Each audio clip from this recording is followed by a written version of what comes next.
তারা তো আর সাদা খাতা জমাতে চাকরি পাননি, তারা তাদের যোগ্যতা দিয়ে ওখানে চাকরি করছেন। তারা যদি বলির পাটা হতে চাই হবেন, সময়ে তাদের কাছে জবাবদি করবে, আইনের মাধ্যমে জবাবদি করা হবে। সেটাই তো তারা সিটরা সোজা রাখতে পারছে না কেন? যদি না পারে সিটরা সোজা রাখতে, আসুক জনমানুষে বলুক, তাদেরকে আমরা প্রোটেকশন দেবো, আমরা জনগণ তাদের পাশে থাকবো। দেখুন, যেভাবে কণ্ঠস্বর নেওয়ার জন্য 6 মাস সময়কে নষ্ট করা হলো, কণ্ঠস্বর রিপোর্ট আসবে, কবে ডাকা হবে, আরও কমাস লাগবে, সেটাও আমাকে কিন্তু ভাবাচ্ছে। যেন লোকচুরি খেলা হচ্ছিল। কখনো লুকোতে গিয়ে বাচ্চাদের বেড়ে গিয়ে শুয়ে পড়েছিল, কখনো ইডি বা আধিকারিকদেরকে ঘোল পাকিয়ে দিচ্ছিল। কিন্তু ইডি আধিকারিক বা যারা ছিলেন, সেটারও প্রশ্ন থেকে যাচ্ছে তাদের তৎপরতা নিয়ে। অবশেষে 6 মাস নষ্ট করার পরে গত রাত্রে তাদেরকে নিয়ে গিয়ে কণ্ঠস্বর পরীক্ষা হয়েছে। এবার আমরা অপেক্ষা থাকবো, রিপোর্টের অপেক্ষা থাকবো, এই রিপোর্টের সাথে মিলিয়ে নেবে। এবং যে এই দুর্নীতির যারা মূল হোতা, যাদের নেতৃত্বে দুর্নীতি হয়েছে, নিশ্চিতভাবে যদি আধিকারিকরা, যারা তদন্তকারী আধিকারিকরা যদি তৎপরতা দেখায়, মূল মাথায় গিয়ে দ্রুত পৌঁছাবে। এবার দেখার বিষয় কতটা তৎপরতা দেখাবে। কারণ লিপস অ্যান্ড বাউন্স কোম্পানিতে গিয়ে রেড করার সময় বা সার্চের সময় যেভাবে তাদের কম্পিউটারে 16টা ফাইল ডাউনলোড করে দিল, এখানে একটা চক্রান্তর গন্ধ আমার কাছে এসেছে। তো এক্ষেত্রেও কণ্ঠস্বর তো পরীক্ষা হলো, কিন্তু কতটা অবধি শেষ যাবে সেই নিয়ে আমাকে ভাবাচ্ছে। তবে আমি আশা করব, যারা অবৈধ পন্থা অবলম্বন করে অর্থের বিনিময়ে বা অবৈধ সুপারিশের বিনিময়ে চাকরি করছেন, আর যাদের মেধাগুলো চুরি হয়েছে, বিক্রি হচ্ছে, মেধাযুক্তগুলো আজকে রাজপথে আন্দোলন করছে। আমি চাইবো আগামী দিনে মেধাযুক্তরা শিক্ষাকেন্দ্রে যাক, শিক্ষকতা করুক। যারা অবৈধ পন্থা অবলম্বন করেছে, যাদের মাধ্যমে করেছে, তাদেরকে জেলের মধ্যে, আইনের আওতার মধ্যে রেখে বিচার করা হবে। ইডির হাতে থাকা কল রেকর্ডের সাথে যদি কণ্ঠস্বর ম্যাচ করে যায়, হ্যাঁ, যদি কণ্ঠস্বরের সাথে ম্যাচ করে যায়, তাহলে কাদের বিপদ আসতে পারে বলে আপনার ধারণা? যারা বেশি আতঙ্কিত, যারা এর সাথে যুক্ত, তারা বিপদে পড়বেন। কারণ আমরা দীর্ঘদিন ধরে অপেক্ষায় আছি। এরা এতটা ঔদ্ধত্যতার চরম পর্যায়ে পৌঁছে গেছিল। যখন আমি ছেলে মেয়েগুলোর সাথে কথা বলেছি, যারা আন্দোলন করছে, যাদের চাকরি বিক্রি হয়েছে, যাদের মেধা চুরি হয়েছে, তারা যখন কনসার্ন ডিপার্টমেন্টে যেত, আধিকারিকরা তাদেরকে দুচ্ছাই করে তাড়িয়ে দিত। এই ধরনের বলতো তোরা জাহান্নামে জেগে যা। আজকে যারা তাড়িয়ে দিল, জাহান্নামে যাওয়ার কথা বলতো, তারা আজকে জেলের মধ্যে আছে। আমরা অপেক্ষায় আছি। এটা তো অর্গানাইজ ওয়েতে ক্রাইমটা করেছে। এই ক্রাইমটা একার মাথায় হয়নি। এই ক্রাইমের ওপর একটা কেউ টপ বস কারাও থাকতে পারে, আমার যতটা ধারণা। তো তাদেরকে বার করা দরকার, তাদেরকে আইনের আওতায় আনা দরকার। এসএসকেএমের ভূমিকা নিয়ে কী বলবে? প্রথম থেকে বলে আসছি, পশ্চিমবাংলা শুধুমাত্র নয়, ভারতবর্ষে অন্যতম একটা নামকরা প্রতিষ্ঠান। আজকে আধিকারিকদের মাধ্যমে যে দুর্নাম ছড়িয়ে পড়ছে, এই সুনাম ফিরাতে আমাদের বাঙালিদেরকেও, বাংলার মানুষকেও অনেক টাইম লাগবে। নিশ্চিতভাবে আজকে শুনলাম কলকাতা হাইকোর্টের প্রধান বিচারপতি ডিভিশন বেঞ্চ এই বিষয়ে উষ্মা প্রকাশ করেছেন এবং যথাযথ পেপারস চেয়েছেন হেভিওয়েটদের ব্যাপারে। তো সম্ভবত 120B-তে আছে ষড়যন্ত্রের ব্যাপার, এইসব নিয়ে আছে আর্টিকেলে। তো ওই অনুযায়ী কিন্তু হয়তো কোনো আধিকারিকরা এসএসকেএমের কিন্তু এর সাথে জড়িয়ে পড়তে পারেন। এটা বিচারের ব্যবস্থা, বিচারাধীন বিষয়, বিচারপতিদের নজরে আছে। কীভাবে একটা মানুষকে, যেখানে মানুষ বেড পাওয়ার জন্য হন্য হয়ে ঘুরে, বেড না পাওয়ার পরে গাছতলায় মারা যাচ্ছে, সেই সময়ে এসএসকেএমের বেডগুলোকে আপনার সেফ জোন বানিয়ে রেখেছে। কী এমন অসুখ ছিল? বাচ্চাদের যেখানে চিকিৎসা হয়, সেখানে একজন বয়স্ক লোক কী করে কি চিকিৎসা নিচ্ছে?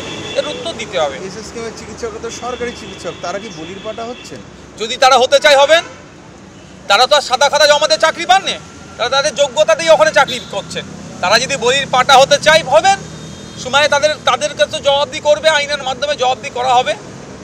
তারা তো সরকারি চিকিৎসক, তাদের যোগ্যতা নিয়ে নিশ্চয়ই আপনার আমি প্রশ্ন করবো না। কিন্তু তারা এইগুলো কেন করছেন? সেটাই তো, তারা সিটরা সোজা রাখতে পারছে না কেন? যদি না পারে সিটরা সোজা রাখতে, আসুক জনমানুষে বলুক, তাদেরকে আমরা প্রোটেকশন দেবো, আমরা জনগণ তাদের পাশে থাকবো। আমরা এসএসকেএমের ডক্টর আধিকারিক যারা আছেন, আমরা চাইবে এসএসকেএমের কাজ যেটা সেটা করুক, মানুষকে স্বাস্থ্য পরিষেবা দেওয়ার, সেটা তারা দিতে থাকুক। কিন্তু দুঃখের বিষয়, স্বাস্থ্য পরিষেবার নামে যে ছেলেখেলা চলছে ওখানে, কোনোভাবেই কাম্য না, এটা মেনে নেওয়া যায় না। কিন্তু কালীঘাটের কাকুর তো খুব রাগ হয়েছে, তিনি ডিভিশন বেঞ্চে যাচ্ছেন এই প্রক্রিয়াটাকে চ্যালেঞ্জ করে। দেখুন, কে নিয়ে যাচ্ছে তাকে? কালীঘাটের কাকু যে কেসগুলো লড়বেন, কে টাকা দিচ্ছে, কোথাকার লয়ার, সেগুলো দেখলে খুঁজে পাওয়া যাবে। কালীঘাটের কাকু যদি জড়িয়ে পড়ে, তাহলে কারা কারা জড়িয়ে পড়তে পারে, এটা একটু তদন্ত করুন আপনারা তো অনেক গ্রাসরুট লেভেল নেবে, তো আপনারা গ্রাউন্ড জিরো থেকে তো আপনারা কাজ করেন। দেখুন না কালীঘাটের কাকুর লয়ারগুলো কারা অ্যাপয়েন্ট করছে, কত দামের লয়ার, কোথা থেকে পাচ্ছে, তাহলে বুঝতে পারবেন এই স্বার্থের সাথে অন্যজনের কেমন স্বার্থ জড়িয়ে আছে। ইডি আগের দিন জানিয়েছিল লিভস অ্যান্ড বাউন্সের অধীনে থাকা 8টি সম্পত্তি 7.5 কোটি টাকা তারা বাজেয়াপ্ত করেছে। এবার অভিষেক বন্দ্যোপাধ্যায় যে কোম্পানির সিও, সেই কোম্পানির সম্পত্তি বাজেয়াপ্ত করছে নিয়োগ দুর্নীতি মামলায়। এবার কি তাহলে সরাসরি নামটা জড়িয়ে পড়ছে? আপনার কি মনে হয়? নাম জোড়াচ্ছে কি তো আপনারা বাংলার মানুষ জানছে, কিন্তু অদ্ভুতভাবে যে ভদ্রলোক বলেছিলেন আমার নামে কোনো দুর্নীতির অভিযোগ আসলে আমি শহীদ মিনারে ফাঁসি নিয়ে নেব, যদিও ফাঁসি নিজে থেকে আত্মহত্যা করার প্রভিশন ভারতীয় দেশে আইন ব্যবস্থায় নাই, আইন ব্যবস্থার বহির্ভূত কথা বলেছেন। তারপরেও বলছে যখন 7টা কোম্পানির 7.5 কোটি টাকার আশেপাশে সিজের ব্যাপারে যখন কথা হচ্ছে, অদ্ভুতভাবে একটাও শব্দ খরচ করছেন না।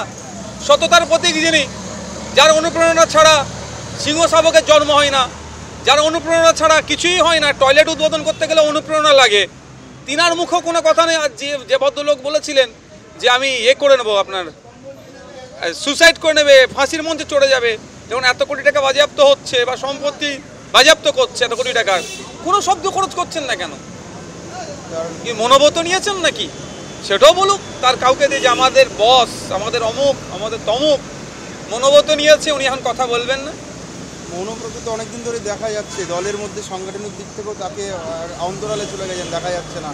কি নবীন প্রবীণ দ্বন্দ্বই মনে হচ্ছে না, কি এটা কোনো সাজানো মনে হচ্ছে? শুনুন, বেশ কিছু কারণ আছে এর মধ্যে, সবটা সাজানোই বলবো না, কিছুটা বাস্তবিক লড়াই হচ্ছে, সবটাই আবার বলবো না এটা হচ্ছে তোলার লড়াই চলছে। তবে হ্যাঁ, একটা অংশে বিশাল লড়াই চলছে, তোমরা পুরাতন এতদিন হয়েছে সাইডে যাও, আমাদেরকে সুযোগ দাও, আমরা কিছু তোলাতুলি করি। আর একটা লড়াই যেটা চলছে সেটা হচ্ছে কি গ্রহণযোগ্যতা, আমিত্ব, আমার দল কতটা কন্ট্রোলে থাকবে, এই লড়াই চলছে। প্রবীণে তো লড়াই চলছে, সেই লড়াইটাও দেখুন একাধিক এখানে সমীক্ষা কাজ করছে। তবে দিনের শেষে বলবো এদের এইটাই আশা, এদের কাছ থেকে এর থেকে ভালো কিছু আপনারা আশা করা বৃথা হবে। কারণ যে ভদ্রলোক একজন শিক্ষিকাকে জগ ছুঁড়ে মারলেন, তাকে পঞ্চায়েত সমিতির সভাপতি বানাচ্ছেন এই তৃণমূল কংগ্রেস, যাকে ন্যাশনাল হিউম্যান রাইটস কমিশন বললেন নটোরিয়াস ক্রিমিনাল, তাকে রাজ্য পর্যায়ে একটা বড় দায়িত্ব দিচ্ছে।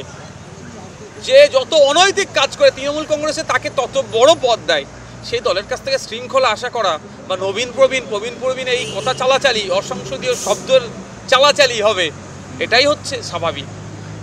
এই তৃণমূল কংগ্রেসের মতো অল্প সংখ্যক কিছু ভালো মানুষ আছেন, আমি স্বীকার করে নিচ্ছি। তবে 10 চক্রে ভগবান ভূত, জানি না ওই ভালোগুলো কতদিন ভালো থাকতে পারবে। তৃণমূল কংগ্রেস সাধারণত এক ব্যক্তি কেন্দ্রিক দল বলেই মনে করা হয়, মমতা বন্দ্যোপাধ্যায় যা বলেন দলের রাজ তাড়াতেই থাকে।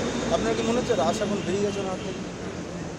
দেখুন, রাজ বেরিয়ে গিয়েছেন না উনি রাজ ছেড়ে রেখেছেন, এই প্রশ্নটাও থাকছে। যখন বাইরান বিশ্বাসকে জয়েন করালো অভিষেকবাবুর হাত ধরিয়ে, তখন মমতা ব্যানার্জিকে আপনাদের মতোই সাংবাদিকরা প্রশ্ন করেছিলেন। তখন মমতা ব্যানার্জি মহাশয় বলেছিলেন এটা হচ্ছে বুথ লেভেলের ব্যাপার, বুথ লেভেল জানে। একটা দলে একজন বিধায়ককে, ভিন্ন দলের বিধায়ককে জয়েন করাচ্ছে মমতা ব্যানার্জি কি জানেন না? সে বিষয়ে উত্তর দেওয়াটাই একটা ডিপ্লোম্যাটিক ওয়েতে উত্তরটা দিয়েছিলেন, থেকে বোঝা যাচ্ছে কিছু জায়গায় হয়তো রাজ ছেড়ে গেলেও কিছু জায়গায় হয়তো তিনি নিজে থেকে ছেড়ে রেখেছেন। যেটা তৃণমূল সূত্রে জানা যাচ্ছে, অভিষেক বন্দ্যোপাধ্যায় সম্ভবত এবার ডায়মন্ড হারবার লোকসভাতে নিজেকে আবদ্ধ করে রাখতে পারেন। সেক্ষেত্রে আপনার লড়াই আরও কঠিন হয়ে যাবে। উনি যদি মাটি কামড়ে বসে থাকেন, আপনি জিততে পারবেন? আমি চাই দিনের শেষে মানুষের জয় হোক, মানুষ পরিষেবা পাক, মানুষ অধিকারটা মানুষের সুনিশ্চিত হোক। ওই জন্য রাজনীতির ময়দানে লড়াইয়ে নেমেছি, সমাজ ব্যবস্থা পরিবর্তন করার জন্য। ক্ষমতা দখল আমাদের স্বপ্ন নয়, সমাজ ব্যবস্থা পরিবর্তন। আমরা চাই ডায়মন্ড হারবার লোকসভা নয়, রাজ্যের মানুষ বেটার সার্ভিস প্রোভাইড করুক রাজ্যের মানুষকে থ্রু গভর্নমেন্ট। কিন্তু হচ্ছে কোথায়, ডায়মন্ড হারবার মানুষের বলার স্বাধীনতাটাকে পর্যন্ত নাই। আপনি যাবেন ওখানে গিয়ে কোশ্চেন করবেন আপনি কাকে ভোট দেবেন আপকামিং ইলেকশনে, দেখবেন অনেকে বলবেন না, এড়িয়ে যাবেন। কারণটা কি, এই বলার স্বাধীনতাটুকু পর্যন্ত নেই যে তৃণমূল কংগ্রেসের বিপক্ষে ভোট দেবো। ফলে ওখানে সাইলেন্ট ভোটার আছে, উনি যতই মাটি কামড়ে বসে থাকুক না কেন, মাটিতে গড়াগড়ি করুক না কেন, যাই করুক না কেন, যে অভিনয়ই করুক না কেন, ডায়মন্ড হারবার মানুষই জেনে গিয়েছে উনি ডায়মন্ড হারবারে আসলে 4000-5000 ফোর্স নিয়ে আসেন। যেদিন ডায়মন্ড হারবারে ঢোকেন, ফুটপাতে যে একটু শাক তুলে নিয়ে এসে বিক্রি করে, কে যে জুতো সেলাই করে, তার সংসার চলে, যে কোনো কাজ ছোটো ছোটো চালিয়ে, তাদের সেই দিনে রুজি বন্ধ হয়ে যায়। মানে নির্বাচিত জনপ্রতিনিধি তার রুজির ব্যবস্থা করা তো দূরের কথা, আর এক প্রকার তার রুজি কেড়ে নেয় ওই দিনকে। কারণ বস ঢুকছে, ওদের নজরের বস, তৃণমূলের নজরের বস ঢুকছে। ফলে তারা দেখছে জিতিয়ে তো লস হচ্ছে। আগামী দিনে এমন জনকে জিতিয়ে পাঠাবে তারা, তাদের রুজি রুটির কথা যাতে বলবে, তারা যে ক্ষুধার সুযোগে ক্রমশ পিছিয়ে যাচ্ছে, তাদের নিত্য প্রয়োজনীয় জিনিসের দাম বেড়ে যাচ্ছে, সেটাকে কমাতে হবে কিভাবে, ডায়মন্ড হারবারের মানুষের চাওয়া পাওয়া অভাব অভিযোগের সুযোগ সুবিধার কথা যাতে লোকসভার মধ্যে তুলতে পারে সেই ধরনের লোককে নির্বাচিত করে পাঠাবে, সেটা ওদের জন্য নিশ্চয়ই বুঝতে পারছেন নওশাদ সিদ্দিক ওদের জন্য সুইটেবল। যেভাবে ভাঙড় থেকে জিতে এসে একাই রাজ্যের মানুষ ভাঙড়ের মানুষের কথা বলতে ওরা নিশ্চিতভাবে দেখছে আমাকে জিতাবে। আর একটা লাস্ট তথ্য দেব, অভিষেক বাবু কি লোকসভা জিতার পরও কি লোকসভাতে পারফরমেন্স করতে উনি ইচ্ছে করেন? আমার তো মনে হয় ওনার ইচ্ছে নেই। আমি একটা ডেটা বলছি, নভেম্বরের লাস্ট ডেটা বলছি, যেখানে ন্যাশনাল অ্যাভারেজ হচ্ছে 79% হচ্ছে লোকসভাতে অ্যাটেন্ডেন্সের, সেখানে ডায়মন্ড হারবারের মানুষের যিনি জনপ্রতিনিধি অভিষেক বাবুর মাত্র 14% অ্যাটেন্ডেন্স সেখানে অ্যাভারেজ। বোঝাই যাচ্ছে অভিষেক বাবু তো লোকসভায় জেতার ইচ্ছে করছেন না, সুতরাং যেতে যখন ইচ্ছা করছেন না তৃতীয়বারের জন্য ডায়মন্ড হারবারের মানুষ ওনাকে আর পাঠাবেন না। শোনা যাচ্ছে লোকসভার টিকিট বিতরণ বা প্রার্থী সিলেকশন নিয়েও তৃণমূলের অন্দরে একটা বিবাদ চলছে, মমতা বন্দ্যোপাধ্যায় এবং অভিষেক বন্দ্যোপাধ্যায়ের লবির মধ্যে একটা শোনা যাচ্ছে এরকম কিছু। তো কী হবে, লোকসভাটা যদি এরকমভাবে আগে বিভক্ত হয়ে যায় একটা দল? তৃণমূল কংগ্রেস তো আমাদের দল নয়, বা আমি তার দলের চেয়ারম্যান নয়, তাদের মধ্যে কি লবি চলছে না চলছে, কি এ হচ্ছে, বা যেভাবে একের পর এক দুর্নীতিতে অভিষেক বাবুর নাম উঠে আসছে সেটা থেকে সুকৌশলে তাকে আড়াল করার জন্য মূল স্রোত থেকে তাকে একটু দূরে রাখে, যাতে নজরে না থাকলে, চর্চা না হলে ওই বিষয়গুলো এড়িয়ে যাওয়ার এক প্রকার করা যেতে পারে, সেই জন্য হচ্ছে, সেটাও ভাবার বিষয় আছে। তবে তৃণমূল কংগ্রেস মমতা ব্যানার্জি অভিষেক ব্যানার্জি আলাদা আলাদাভাবে প্রার্থী দেবেন কি একসাথে বসে প্রার্থী দেবেন সেটা বাংলার মানুষের অপেক্ষা করছে না। বাংলার মানুষ প্রস্তুতি নিয়ে নিয়েছে। 2024-এ যারা 2023-এর নির্বাচনে গণতন্ত্রকে হত্যা করেছে, যেই যে বুথগুলোতে বিশেষ করে ভোট করতে দেয়নি, ভোট গণনা করতে দেয়নি, লুট হয়েছে, সেই বুথগুলোতে সর্বপ্রথম নীল করবে, পরাজিত করবে, তথা ওই লোকসভাগুলোতে হারিয়ে সবুজ আবিরকে ফিকে করবে।